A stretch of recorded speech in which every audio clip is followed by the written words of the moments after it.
മലയാളത്തിൻ്റെ mega super star Mammootty 73 വയസ്സായിട്ടും ഇപ്പോഴും ചെറുപ്പം പോലെ ഇരിക്കുന്നതിൻ്റെ കാര്യം എന്താണെന്ന് എല്ലാവർക്കും അറിയുമോ?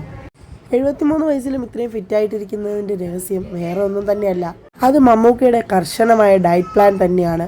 അദ്ദേഹം ഈ 73 വയസ്സിലുള്ള അദ്ദേഹത്തിൻ്റെ ഡയറ്റ് പ്ലാൻ എന്താണെന്ന് നമുക്ക് നോക്കാം. അദ്ദേഹം തന്നെ പല ഇൻ്റർവ്യൂകളിലും പറഞ്ഞിട്ടുണ്ട് അദ്ദേഹത്തിൻ്റെ ഭക്ഷണ നിയന്ത്രണമാണ് ഇന്നും ഈ ചെറുപ്പം കാത്തു സൂക്ഷിക്കുന്നതെന്ന്. അത് എന്തൊക്കെയാണെന്ന് നമുക്ക് നോക്കാം. രാവിലെ ചൂടുവെള്ളം, പഴം, ലൈറ്റ് ബ്രേക്ക്ഫാസ്റ്റ്, ഓട്സ് ഇതൊക്കെയാണ് അദ്ദേഹം രാവിലെ എന്നും കഴിക്കുന്നത്. ഉച്ചയ്ക്ക് കുറഞ്ഞ അളവിൽ റൈസ്, വെജിറ്റബിൾസ്, ഫിഷ് ഇതൊക്കെയാണ് അദ്ദേഹം നിലവിൽ കഴിച്ചുകൊണ്ടിരിക്കുന്നത്. ഡിന്നർ വളരെ ലൈറ്റ് രീതിയിലുള്ളതാണ് അദ്ദേഹം കഴിക്കുന്നത്. കൂടുതലായും സലാഡും സൂപ്പുമാണ് അദ്ദേഹം കഴിച്ചുകൊണ്ടിരിക്കുന്നത്. ജങ്ക് ഫുഡ് ഒന്നും തന്നെ അദ്ദേഹം കഴിക്കാറില്ല. അധിക പഞ്ചസാര എല്ലാം ഒഴിവാക്കിയുള്ള ഭക്ഷണങ്ങൾ മാത്രമാണ് അദ്ദേഹം ഇന്നും കഴിച്ചുകൊണ്ടിരിക്കുന്നത്. പല ഇൻ്റർവ്യൂകളിലും അദ്ദേഹം തന്നെ പറഞ്ഞിട്ടുള്ളതാണ് അദ്ദേഹത്തിൻ്റെ ഭക്ഷണക്രമത്തിനെ കുറിച്ചുള്ള കാര്യം. അദ്ദേഹത്തിൻ്റെ ഈ കർശനമായ ഡയറ്റ് പ്ലാൻ കൊണ്ട് മാത്രമാണ് 73 വയസ്സിലും ബോഡി ഇത്ര ഫിറ്റായിട്ടിരിക്കുന്നതും യൗവനം കാത്തു സൂക്ഷിക്കുന്നതും.